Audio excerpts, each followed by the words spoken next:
everybody. Welcome to Coast to Coast. This is our radio debut. So for those of you tuning in this morning, new time, some new faces, and a new platform. So pretty excited about the launch. How's it going, man? It's great, and it's a beautiful day, and here we are starting it all anew. That's right. That's right. Feeling refreshed. Exactly. 2 years in and starting over. Let's do this thing. Nice. And of course, Herb would normally be here. He had a work thing this morning that, being self-employed is fun that way sometimes. So he will be back tomorrow as we continue down this path. But WNBA, got to kick it off with this because the Players Association took their vote and basically said that if there isn't a plan in place by the 10th, they approved a strike. So WNBA might be tanking their product after their best year. I mean, they finally hit the revenue sharing for the first time ever, and that's before the TV contract even came through. So, the WNBA has been on the rise, and they may be putting a swift halt to it.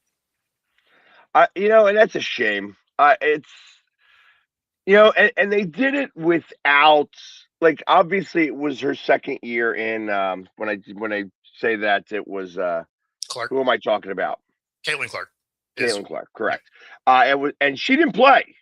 No. So it was done highly without her. Actually, it was done without her, Reese, and Paige. All of them were hurt. So, I mean, this continued rise was without some of their big stars. Yeah, and so now they're going to play this game like this. I don't know. Somebody's got the wrong idea, I figure. Yeah, I mean, the WNBA, in my mind, is wildly overplaying their hand. But here, say they get it done. Say there's a deal in place by the 10th, right? So then it gets signed in by the 31st. So this is the timeline they have to hit. And this is assuming they can get this done, in the next week, right? So it would get officially signed in by the 31st. Then there's the expansion draft because you have 2 new teams this year, right? April 1st through 6th. Then there's the qualifying offers, the 7th and 8th. Free agency, 12th through the 18th. Then the actual WNBA draft on the 13th. Training camp on the 19th. And preseason starts the 25th. Like, that is a ridiculous timeline if they do get this thing signed, because the first regular season games are the first weekend of May. Well, obviously that's all going to need to get pushed back. I mean, let's be for real. I mean, obviously if they can get it done by the 10th, and everything ratified by the 31st, then that's a whole different scenario. Then at least there you're starting to try to hit some of but first things first, let's get him signed. Let's stop the strike. Exactly. I don't think that's going to happen. And does this fall on, is their commissioner still Silver? Is he part of is he commissioner of both leagues? So he's not the commissioner, but he is a guiding body, right? So the WNBA has their own commissioner, but so Silver is still involved. The NBA is still involved, right? Yeah. This is going to go down. Like, first off, I didn't think Silver was a very good commissioner in the first place. With basketball, I think that he is really killing basketball in general.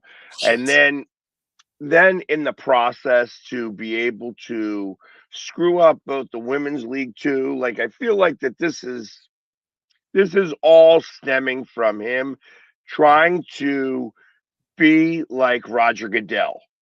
That's what this is. This is, let's figure out the biggest ways we can make a lot of money for the owners. Yeah. And let's not care where we leave the bodies. Like, Roger Goodell is great at burying the bodies in places nobody finds them. Yes. Silver's not good at that. No, arguably, Goodell is the best commissioner in all of sports. Correct. I would agree with that. I don't like baseball. I will tell you that hockey's, Bettman is been like just horrendous. He has been horrendous when it comes to that and the way he does things. But it's I would say that Roger knows exactly what to do for the people he serves. Well, that's the thing is people always boo Goodell, right?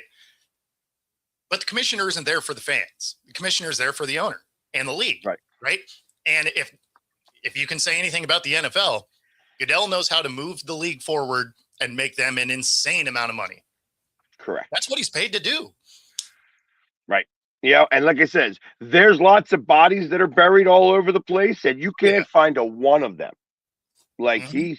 he is very good at sweeping under the rug. Like, and that's also what a commissioner needs to do. A commissioner is supposed to do those things, and he expects to get booed. You know what? Everybody that boos him also takes a picture with him. So, Yes. like I said, I love when I see him because I have a very unique interaction with him every time I do it.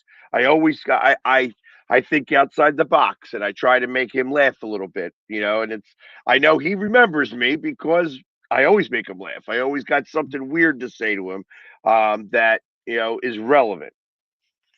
But He he's doesn't care if he gets booed. In fact, he kind of likes it. Like you can see him on draft night when he goes to walk out there the first time. He's doing that. And as soon as he hears the boo, he hasn't even walked out there yet. He hears it. You can see him on the back camera smile. You can see him like, yeah. here we go. Right. It's his way of getting started. It's his Yeah. way of getting started. It's like how we think about the Cowboys. Everybody hates Dallas sucks. It's the way it is, and everybody's saying those things. He gets the exact same way. It's the exact same way for him. It's like boo. Yep, that's it. So, but Yeah. it's hey, listen, it's that being said, Silver is the anti Goodell. Like he is just hold Yes. on, let's bring in a tournament, in the middle of a basketball season that makes no sense with anything Yeah. except for the fact that it's bringing in money. That's It let's face it, does. that's the reason why they have the tournament. That's the only way that he could have that airlines. It's the airlines, it's right that's doing it. It's Well, or not only that, but it's the only thing that helps keep uh, some of the viewership up, right? Because nobody watches early in the season for basketball because nobody cares, right? It's a long season. The beginning of the season doesn't matter. More than half the league gets in the playoffs anyway. So, I mean, you don't have to watch early basketball. So they had to do something, especially with load management and people not really caring, right? So it's I don't know. Like I have a distaste for the way the NBA runs in general. Obviously, the whole Sonics end of it, and that's probably some of the frustration with Silver is he's Stern's stooge, right? Like he was his little guy that just kind of follows whatever Stern did, right? So he just adopted this hate for Seattle, and but you see the way that he's operating these things, and he's hurting this league tremendously. right. And it's like I've always thought that, in basketball the inmates run the asylum. Well, the problem is that they're doing the same thing with the women.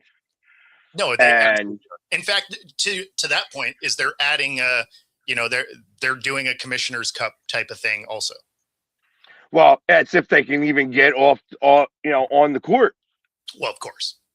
And it's like that's part of what it is that we're talking about in the first place. It's like I get it. I understand why the women are frustrated and they want to be able to get paid a lot more. And do they deserve it? Well, they're starting to. It's like I don't want to say that they're not deserving of the money. They are starting to be able to make the money to be able to get paid the amount of money they want to get paid. Mhm. So it's like obviously things had to fall into a certain direction. But this is like It's like they are. I feel like that the women are trying to cheat time a little bit, and the owners are slowing down the clock. So, and the slowing down the clock is the part that's the problem that I think that the NBA should fix. They Mhm. shouldn't slow down the clock. That's where I So, kind of feel that the difference is. so this is where the WNBA is really why I say they're overplaying their hand is, obviously they open the negotiations up. They want, 50% revenue sharing, and they're like, absolutely not. Right. Which, okay. So they're already down to 30%. So they want 30% revenue sharing, and they want housing for their rookies. They already do housing anyway, right? So they want to do housing for their rookies, and then there'd be like a financial threshold that shuts that down, whatever. Um, and I mean, they're still just a staunch no. So I mean, they're not even necessarily negotiating in a good faith type of situation, which is why the players are like, hey, you know what? We'll strike because these other leagues that have been startups, Project B, Unrivaled, you're making more than you do in the WNBA, and you're playing for a third of the time or less. Why would you come to the WNBA to work, 3 times longer for at best half the money?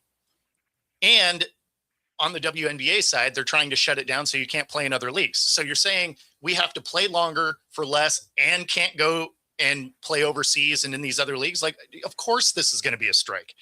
Like, you're not even trying to get to to do good negotiating at this point. Well, and I guess and they're asking ridiculous money now. Like, for instance, it was, 4 years ago or 3 years ago, you could get in this league at $25 million, and now it's 500 million.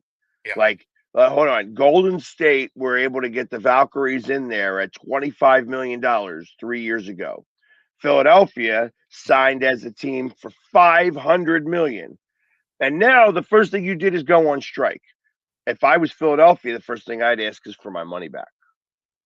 Yeah. It's like I don't I want my money back. You are doing this in poor faith. And Yeah. Well, and of course, when you're looking at these TV contracts, it's like, okay, well, if you don't have a product for the first year of it, do you, as the TV execs, pull out and move into these other leagues that are already doing well in their first year? yeah, and there's lots of questions that are going to arise here. And tick tock, tick tock, tick tock. Here we got eight plus days left Yep. before this all falls by the wayside. Yeah. Well, I mean, and there's even a bigger thing at play here, because not only did those TV contracts, obviously, that was a $2.2 billion 11-year contract, right? So that's 200 million a year on top of what they're already starting to do on their own.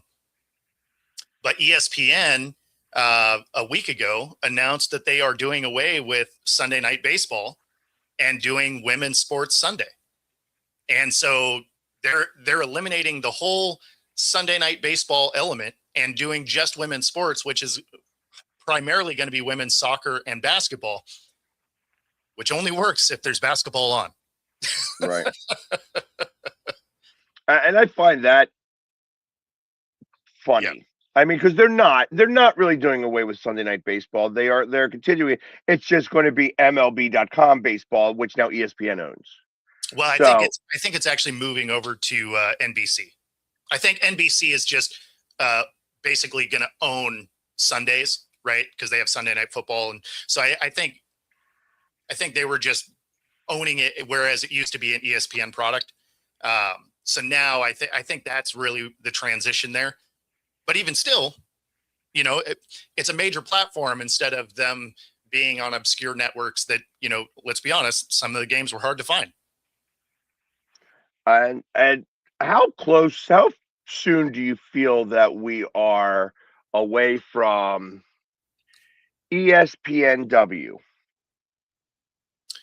I think there actually is a women's channel. Um, I know that there's a sports channel, and I Yes. know that there's a all women's sports all the time. And it's the good thing about that is that there are lots of women's college sports, so that you don't have to always keep it professional. Yep. You can turn around and do a lot of women's colleges and stuff like that, and that the programming is there for this. Yes. So it's not a matter of uh, the lack of programming. No, It's a and the matter of the following, lack of professionals, well, professional leagues. and the following for women's sports is to a spot where you can do it. Because it's funny. One of the things that one of the things I always thought was interesting, I guess, is the biggest hate for women's sports was from other women. Like Right. I always thought that was bizarre. I thought it was supposed to be like, hey, help your brand grow, and a lot of those people would be like, yeah, we're not watching it. It's like, I feel like you should be supporting other women getting this opportunity. Like that seemed wild to me. Well, you know what? Unfortunately, that's the way that the world works. Like, Sure. just because once the haters come out, you actually know that you're doing something right. Oh, So even with women being the haters in this, they start, like that's like a sign that things are going right. no, I'm It's with you. I'm with you. I mean, it's one of the things I say about podcasting, right? Is friends and family will watch when they can. Haters will never miss a show. Like that, your haters are who get you paid. right. So the fact that they're saying, "Oh, we're not going to watch," while they're watching, Yeah. is okay, perfect. Yeah, Yeah. Well, you keep not watching. You that, keep not watching. exactly. That's like the people that are like, I'm going to boycott this, and they're boycotting something they've never looked at.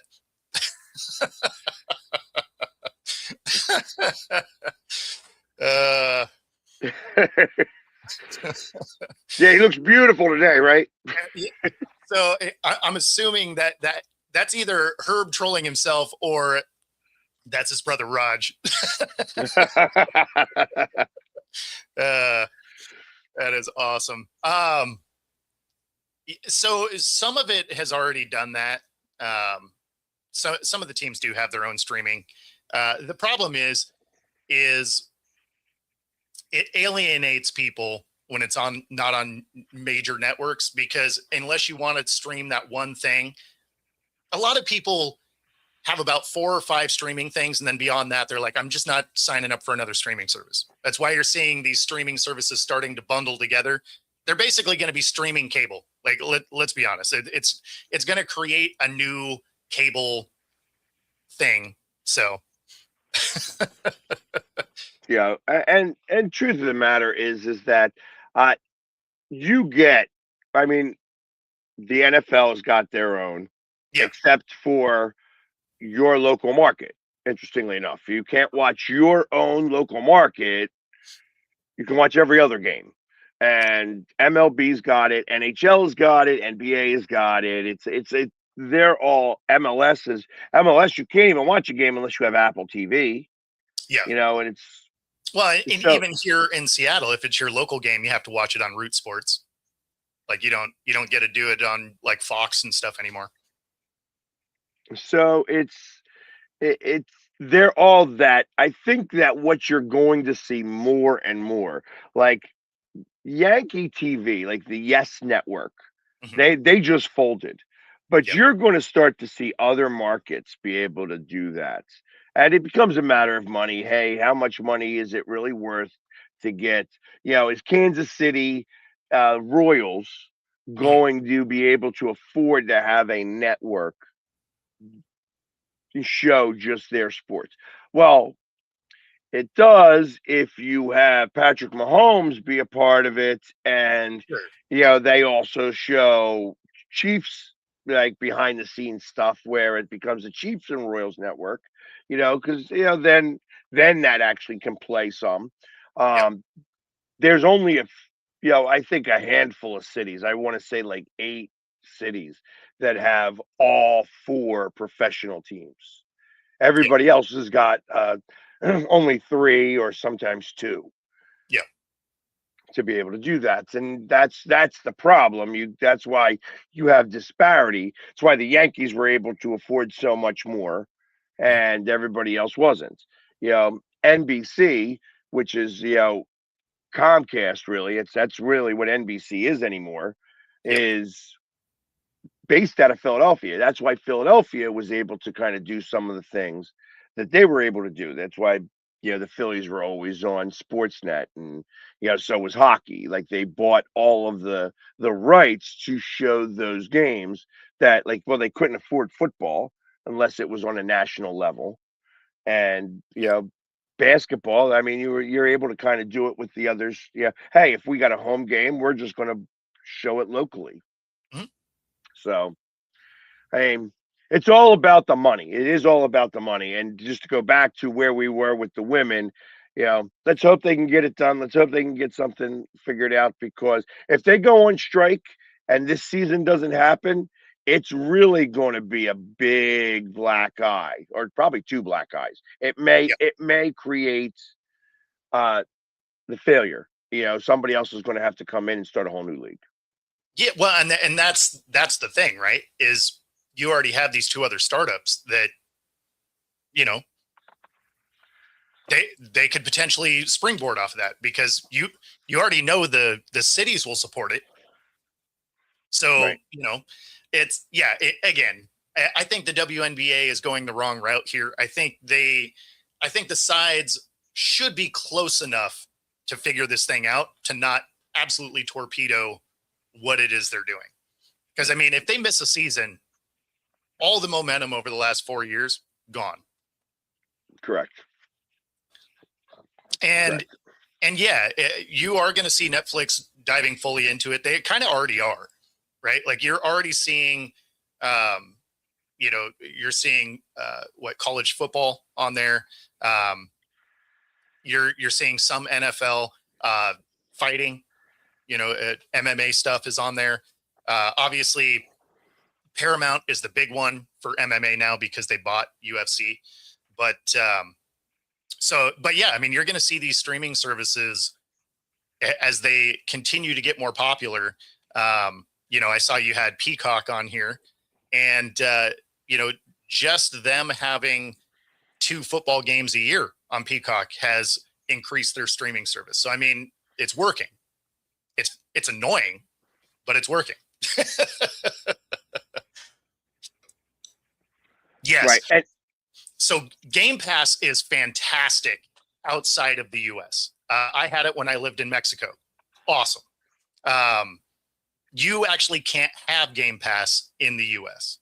You have to have NFL Plus, and it doesn't work quite the same. right. I mean, that's NFL Plus. You can't watch the games while they're going on. You can watch the replays, and Yep. you get to watch it in like a whole bunch of different ways and such. I was learning about it and watching games in different ways. This So year's I was my have it. first year having it. Yeah, I have NFL Plus, and because you can only physically watch so many games at one time anyway. So I just generally watch what my local market provides, and then I use NFL Plus to go watch the rest of the games. And then if there's something in specific that I want to see in a game, then I'll click over to the all 22 so that I can see different angles from it. And so yeah, NFL Plus is great if you're trying to watch them all in real time, which I mean you can't really physically do anyway. But if you're doing that, get Red Zone. You know, Right. Yeah, because that's really all you're looking for, anyways. You're looking for the biggest plays, not necessarily, or go to a bar that's got it all. You know what I mean? That's the exactly. other way to go do it. So, I mean, unless you have Which is 22 televisions in yourself, it's not going to help. and let's be honest, somehow that is actually still cheaper than paying for all the different ways you would have to pay to watch the NFL. It was $1,500 last year if you wanted to watch all the games in real time. That's insane. Like, That is insane. And you know that there's people that did it. oh, 100%. You Yeah. know, it's like, I mean, at that point, you're no longer dealing with televisions. You're dealing with, hey, I'm going to get those digital boards and have each board be like one of those, each panel be television, so you can watch all the games all at the same time. Mm, Yeah, how much are you gambling if you're doing that? because that's the only reason why you're doing Like it's got to be a lot, right? I mean, yeah, like you have a sports ticker. Like you're not even watching the game. You're just watching point spreads. That's it. Yeah. I mean, it's that'd be a really cheap mortgage payment here in Seattle, but like super cheap. But yeah.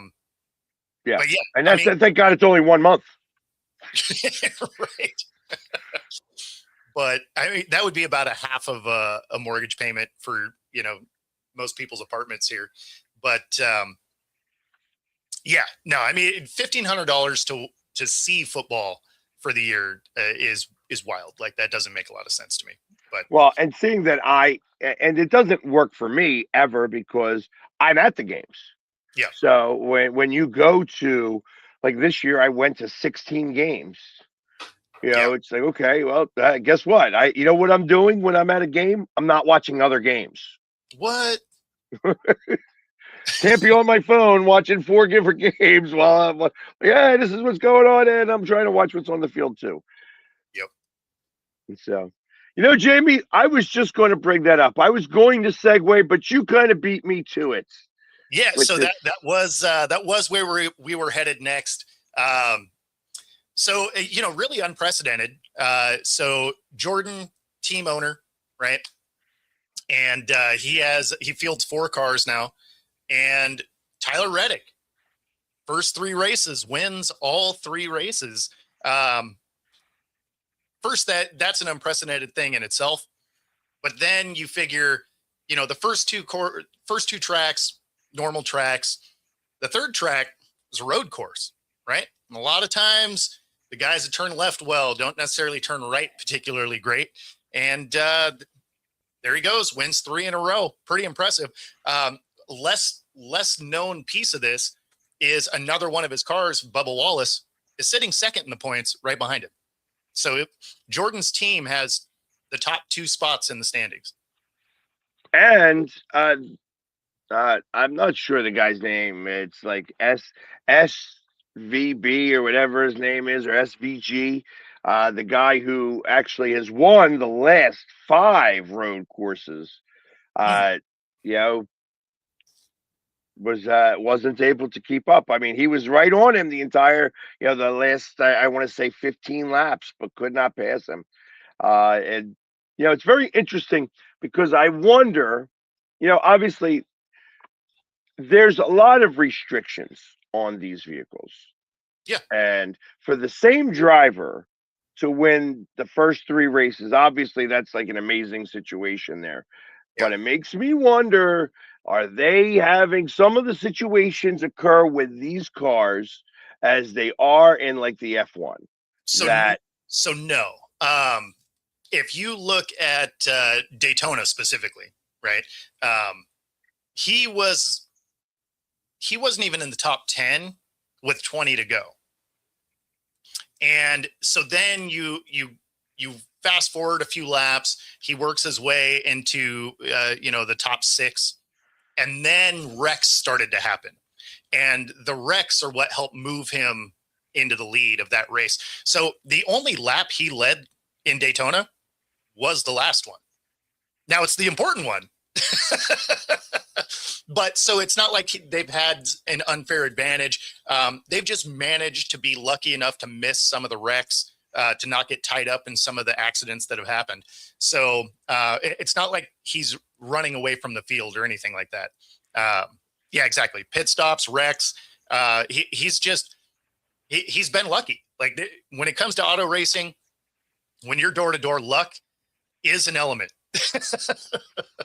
But the first 3, and really, I mean, before this, I know that Jordan was an owner of this team beforehand, but it's really this year that he has become more prominent.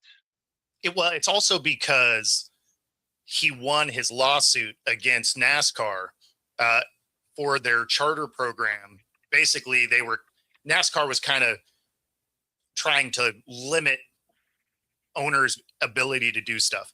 And yeah, exactly. So that's where the conspiracy theorists come out, right? Because then it's like, okay, he won his lawsuit, and so are they giving him some sort of competitive advantage or anything like that? And no, again, just circumstantially, they've gotten really lucky not getting tied up in the inevitable wrecks that happen during the day. What is it that he's doing that he was suing for? That he sued for? Yeah, so the charter program is basically for newer owners, and so NASCAR was deemed manipulating the ability for teams to be competitive, and so I forget exactly how it all laid out. I'd have to read it again. When I read the lawsuit, it was almost a year ago now, but yeah, it essentially was NASCAR kind of keeping these newer teams down and helping out the old boys network. Yeah, basically, right? But the thing with Jordan is he also just prints money in his basement, and so if he wants to fight something, he can. So I mean, he went in there with like 23 lawyers. Yeah, which makes sense. But listen, not only that, I mean, there's a lot of money in car racing. Lots of money. There's a reason why. There's a reason why you saw. Hey, I'm going to get out of football. I was the coach of the Redskins and won a couple of Super Bowls. Yep. And you know what? I don't want to coach anymore. I want to own a car team. You know what I mean? There's a reason for that. Money is the reason for that, because there's lots of money in this. Jordan found that out, and now it's like I said, it used to be horse racing was the sport of kings. Now it's car racing. No doubt. No doubt. And yes, honestly, if you want to win in our legal system, bring a check. Like that's the thing. If you want to win, a checkbook is your best ally. And no, they don't add weight to the race for the net. Basically, there is a minimum weight you have to hit. Now, if you win a bunch of times, they do tear your car apart. They want to make sure that you aren't producing extra horsepower and that you fit. They obviously do the template each time, but they do look at your car a little closer if you start winning a few races in a row. Yeah, he definitely doesn't need money. That's for sure. So, but I mean, hey, listen, it's awesome to see that this guy who I'd never heard of before has just won 3 races in a row. I'm sure he's been racing for a while. I am excited. So, as we get to talk about this a little bit, I am going to be a part of the All-Star race in Dover. And Very it's cool. going to be I'm going to be there for all 3 days, I'm hoping. On Friday night, they have the truck series. It's the first time in the All-Star race that they are having all 3 circuits be a part of All-Star weekend. So it's going to be the truck race, and then it's going to be the Series 2, and then it's going to be the main race and such. So I'm going to get to see that. I'm going to be able to have conversations with these crews and some of these drivers and things like that. And being somebody who's not as familiar with racing, and it's going to be bringing it all, I'm going to be bringing not only a fresh set of eyes, but a level of questions that is going to help the person who does no understanding of NASCAR starts to get an understanding. Yeah, as soon as we find a sponsor wants to drop $1 million on it. $1 million? Is $1 million enough? Well, yeah, because it wouldn't be in the race; it would just be out front. Yeah. So it's like that. Those are going to be some of the things that I get to be a part of and get to learn about and such. And it's going to be really exciting for me because I've never dealt with that before. Like I said, the first time at Dover was a couple of years ago, where it was a Monday race because it rained and nobody was there. And it's a whole different scenario. The last time I was there, it's like, I was up with the spotters. I didn't even know they had spotters. You know what I mean? I didn't know anything about that. Like there's so many nuances to the racing aspect of this that the layman doesn't know. And we're Yeah. going to be able to share that with you here on Coast to Coast, which is going to be really exciting. Yeah, I'm working on my media credentials for the NHRA drags when they come to town also. So because it's one of the finals events here. So so yeah, we're working on that one currently. So the Friday morning show that week would be just before I head out to the track. So Nice. yeah, should be fun. Should be fun. So Now I do have a couple of uh, racing, with the NHRAs at the lower levels of that. hmm, That are close to me here. There's a Church's Auto Body, and then there's a good friend of mine who's done it for years with his father. And then also there's a third guy that I know of that is that I've known forever who also owns an auto body place. Because you really need to have a certain level of funds to be able to play in that arena. oh, no question. No question. Yeah. I mean, when I drove, now I drove circle track, but I owned an auto repair shop, right? So I could fix my own race car, which is a necessary item. Um, but what was kind of cool about it is my shop was a Napa Auto Care Center. And so because of that, I got to race Ron Caps, which is, a drag racer on go-karts, which Ah, was that hilarious. and there's so much to go with driving. I mean, I tried to do, I my brother paid for me to do a Shelby, or a Shelby Cobra, race car, and you have somebody in there in the car with you who scares every bit of life out of the whole driving experience, because like you can't really, like, you get 3 laps around and you've got this guy who's screaming at you in your ear because one, it's hard to hear, and two, it's like you can't be wrecking these cars, so Yeah. yeah, I feel like I was driving around a course at like 90 miles an hour, which is like I could have taken my car out there as far as I was concerned for that. You know what I mean? But it's like you want to be able to go 170 miles an hour and take the turn and know how to do all that. And the simulators never seem to work as well as you'd like them to either. Like I Well, just you don't get the same feel because you don't have the G force on your body. Like even if you're in one of the simulators where it's moving, you don't have the pull of your body the way right. you do in a race car. Um, when I was going for my SCCA license, we were driving at this track called the Ridge, and I had never driven the race car that I was testing in, and so we had to put a seat in it, and the instructor came out. We both jump in the car, and I'm like, okay, this is going to be a good day. He's like, oh yeah. It's like, yeah, this is both our first time in this car. And you could tell that he was worried from that moment. Plus it was, the track was wet, right? So I was like, okay, here we go. And if you're in the Pacific Northwest, the Ridge is an awesome course. So if you drive, definitely go check that track out.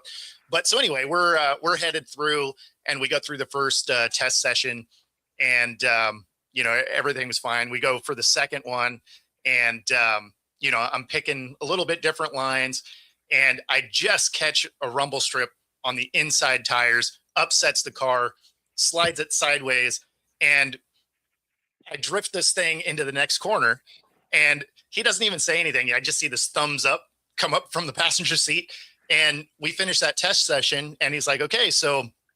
He's like, obviously you can drive. You can do the other sessions without me if you want. I was like, no way, you're coming with me every time.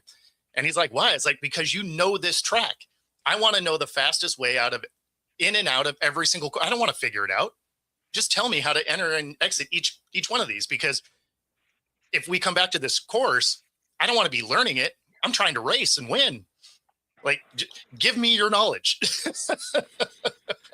Nice, nice. So, yeah. Did he? And does it help? Yeah. I mean, think about it. Think about it in a race car game, right?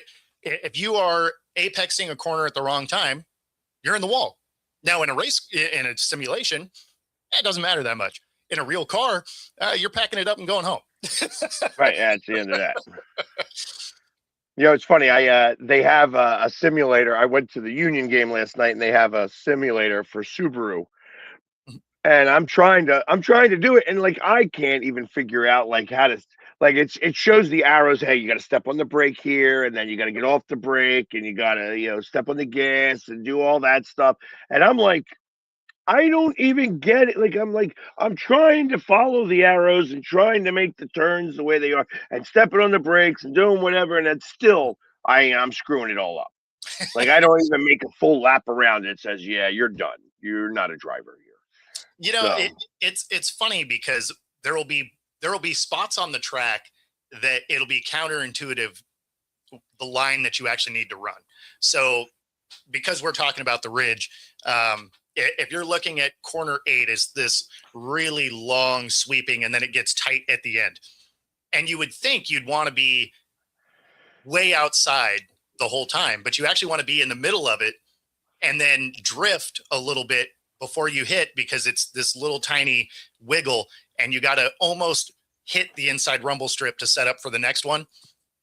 So like there's elements that, which is why you want somebody that's familiar with the course, because you can be like, okay, I would have ran that corner wrong 1,000 times and I probably would have only ran it right accidentally racing door to door against somebody else. And I've been like, oh, that was way faster with this line. So, right. it's one of those, be open to coaching, no matter what sport it is, be open to coaching, always be learning. As with a lot of different sports, but I got to imagine racing is definitely one of those Well, that's why I sports said every specifically. sport, always be learning. Like that's the thing. Yeah, and I have a feeling that yeah, I'm never going to be a car racer. That's not my thing. It's fun. It's fun. You have to have a certain skill level, and you have to come with that skill level a little bit. You can't. Sure. I it's there's certain things that you don't aren't acquired. Like you can't teach height. You know what I mean? It's like it's a whole. You Yeah. got to have it or not. You know what I mean? When I feel like with car racing, there's a certain level of uh maybe ego. It might just be, hey, I'm fearless and stuff like that, or just, I mean, you could teach certain things, but I have seen some of the racers before they've gotten in the cars. They're very robotic almost. It's almost like they can put themselves in the trance of being ready to drive this car. Mhm. And it's not easy. Maybe it's just ultra focus, maybe, or however you want to see it. But There's a yeah, there's a lot of feel to it also. So like the car is an extension of you, right? So like on the track, you can feel little things, just feedback in the seat, in your hands. So like, exactly where stuff is. Now, not to the point where you don't need a spotter because you can't see the other cars. right. So that's where the spotters come in, because otherwise you'd be wrecking constantly.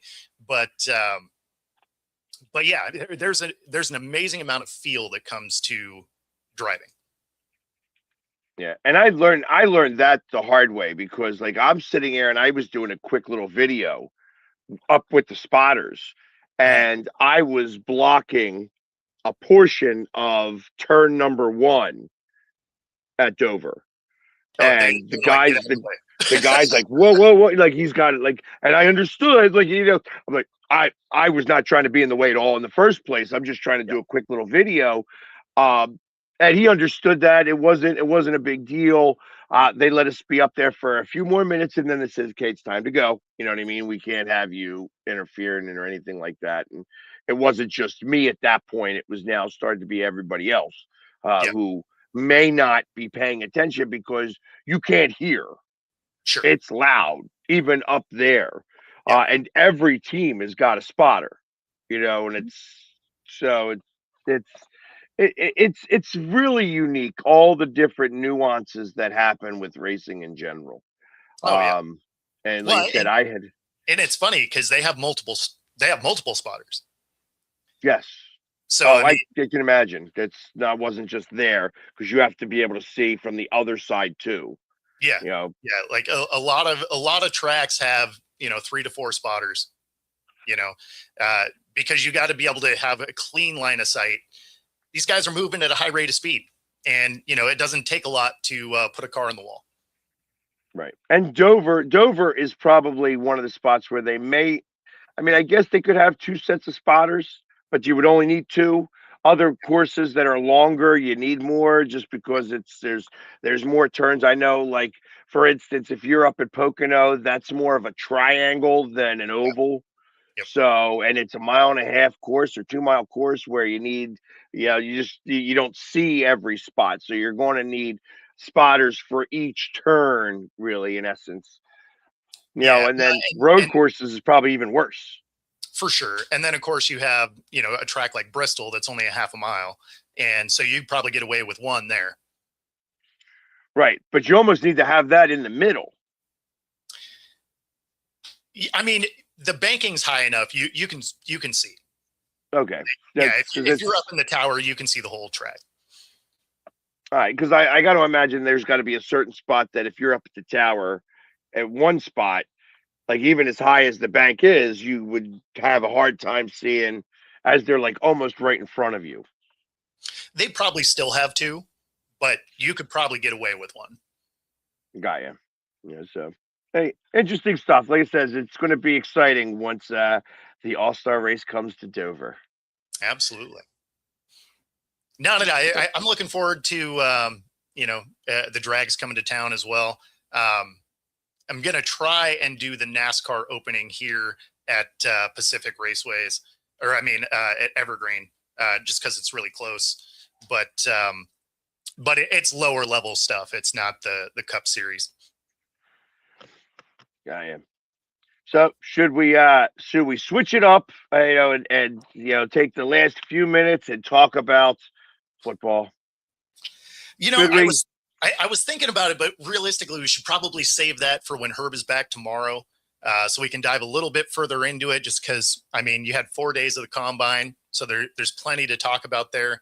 So for the final 10 minutes, we should probably chat a little bit about hockey after coming back into play, and you're what basically the end of this week. This Friday is the trade deadline for hockey.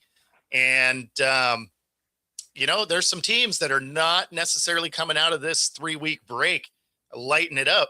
The Kraken was one of those teams. First 2 games outscored 9-2. Night before, they put on a show against Vancouver and win 5-1. And then I will be at the Kraken game tonight against the Hurricanes. And the Hurricanes lead the Metro Division, and the Kraken are holding on to that final wild card spot at the moment. So it's going to be. This is a game they need against an opponent that it's going to be tough.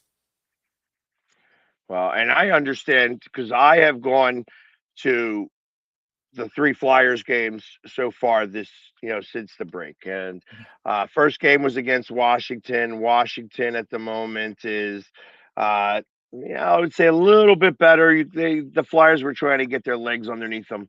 Then they came and went up to the Rangers, and they started off a little slow but was able to get the win. My first time ever in Madison Square Garden, which was kind of fun. And now on Saturday they went up against Boston, and Boston is in the playoff spots. It really is a better team than the Flyers, but the Flyers took it to them. The Flyers actually played a great game, and they actually won the game. It was 3-1. It was really like a 2-1 game. They got an empty netter at the end, which helps. But they needed those 2 points where Boston not get the 2 points. Not get a point at all. Yep. And so because we're like right now we're 6 points out of a playoff spot, and 10 points out of getting that third spot in the division in the Metropolitan. So Yeah. there's the possibility here, but it's going to take some work, and they need to put together and start to stream together some wins. And they can't be 3-point wins. They have to be 2-point wins. They have to just go straight out and take it to them. Tonight Yeah. they play against Toronto, and Toronto is in a worse spot than they are. They're above them Mhm. in the seedings, kind of, but just because the other division has got, you know, actually, I think they're a little bit low. I think they got less points than us. So we could take this game. We could win this game. And I want us to be in the playoffs. I keep saying that the Flyers are going to be in the playoffs. They got to do it. They have to get in the playoffs this year. Yeah. No, I mean, you guys are definitely on the outside looking in, but I mean, there's only, you only got 20 games left. So, I mean, anybody that's making a push, like there's no more waiting. Like you gotta put the foot on the gas now. But So, The Kraken are actually in it. yeah, You well, guys got the second wild card right now. So you as guys it's got to remember how to play defense. If you can't score goals, stop the puck. well, see, that's the thing is we still are in that spot where we need somebody that can consistently put the puck in the back of the net. And, that's something that's been a struggle is, obviously the first two games back, both of those games, they give up 5 goals. They looked a lot better against Vancouver, but I mean, Well, it's you're easy to going, look good against Vancouver. what's that?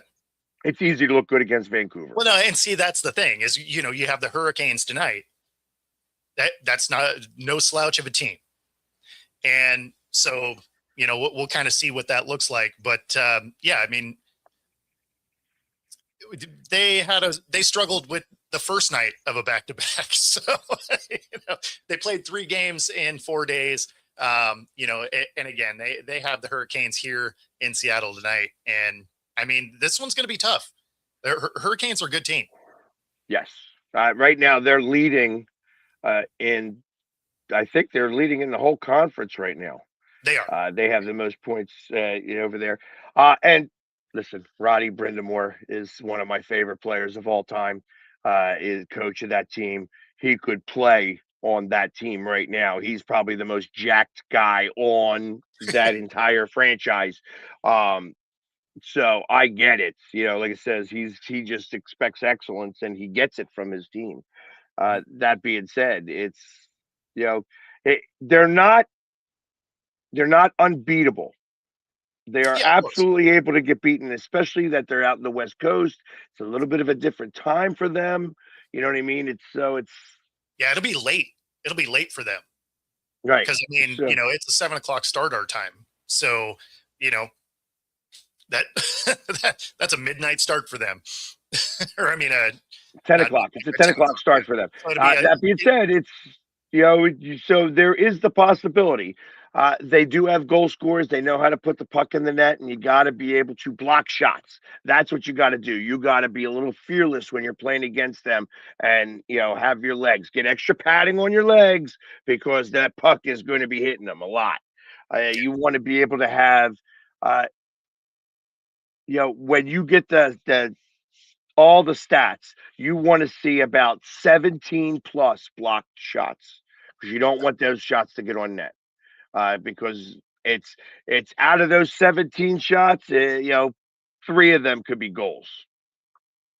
Oh, for sure. Yeah. I mean, we have good goalies. Like that's not the issue, but we give you a lot of attempts. And I mean, fortunately, we've got a lot of saves. But the biggest thing is we are just wildly inconsistent on getting shots on the other side.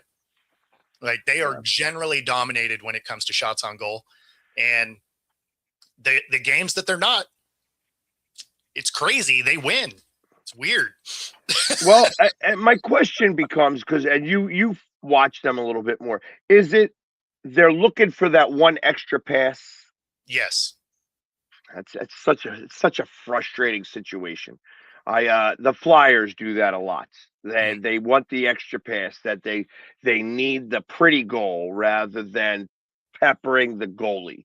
I understand. I am a fan of put it on net and drive the net. That's what you got to do. You want the rebounds. The goalie's not going to get every rebound, so you want to shoot at the legs and have him give up the rebound, and that's where you're going to. That's your pass, bounce pass off the goalie. That's what you want to do, and I understand when you are a young team, which is what the Kraken are, and the coach is more defensive, which again is a good style to have if you are a young team because you know that you just don't have that. You have to pepper the goalie and you have to drive the net. And if they start to do that, they might be able to get something going. Obviously, the trade deadline is about to happen. Obviously, we got till Friday of this week.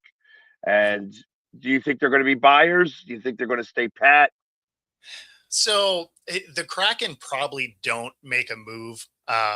It would be beneficial if they could go get somebody that can score. Like if they could go find a scorer, that'd be amazing. I don't think they do anything. They've been so up and down, right? They've been as high as second in their division.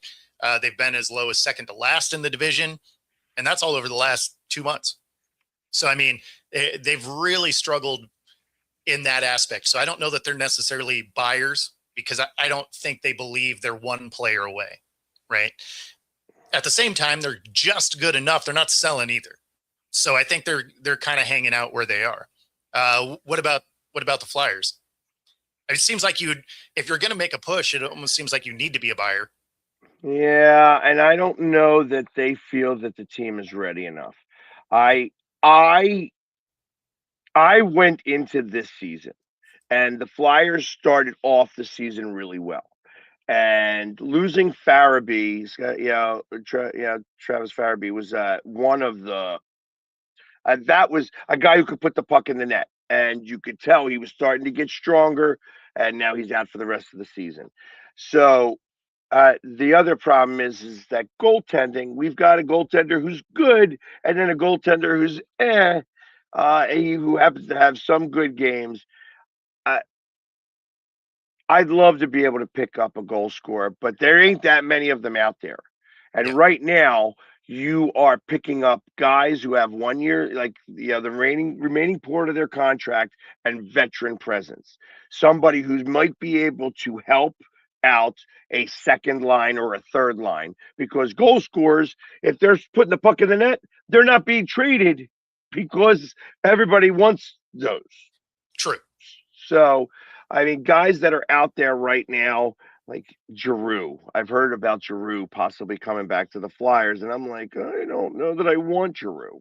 You know what I mean? It's but That's to say that Giroux would actually be really good for you guys because he's somebody his prime has passed him by. He's not the goal scorer that he was back then, but he might be able to help some of the younger guys learn that hey, you don't need that extra pass. You can throw it on net and see what sticks. yeah, but I 'Cause mean, he could elevate a second or third line, sure. correct. He'd be more like a third line guy, maybe a second line guy on your team. I don't know. Like he would only be a third line guy here, and you'd repair him up with Coots as a flyer. I mean, it might happen. I don't know of anybody else that's really out there. There might be some pickings that you could get from Toronto. Uh, the Rangers don't have anybody worthwhile that they're going to get rid of, and the Devils are hurt. So it's not like they're going to be able to make a strong run, and they're not going to get rid of Hughes or anybody. Yeah. So you're No, I you're mean, kind of stuck. if it was somebody, it would just be a team that's like, okay, we're embracing the fact that we got to rebuild our team now. Right. Well, there's not many of them. Exactly. It's like you're not picking apart the Jets. The Jets aren't doing it because they've just had injuries. Same thing with the Flames. Chicago is still needing a couple of players, and the NHL loves to give them the first pick in the draft every year. So it's you Yeah. know ultimately, I don't see anybody that's a goal scorer that's going to be able to switch teams Yep. without it being a really big deal. So we'll see.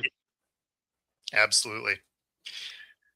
That being said, that does get us to the top of the hour. We appreciate everybody watching this morning, and we welcome in our radio audience. So, going to be a lot of fun moving forward. Other than that, we will see you all tomorrow. Take it easy, everybody.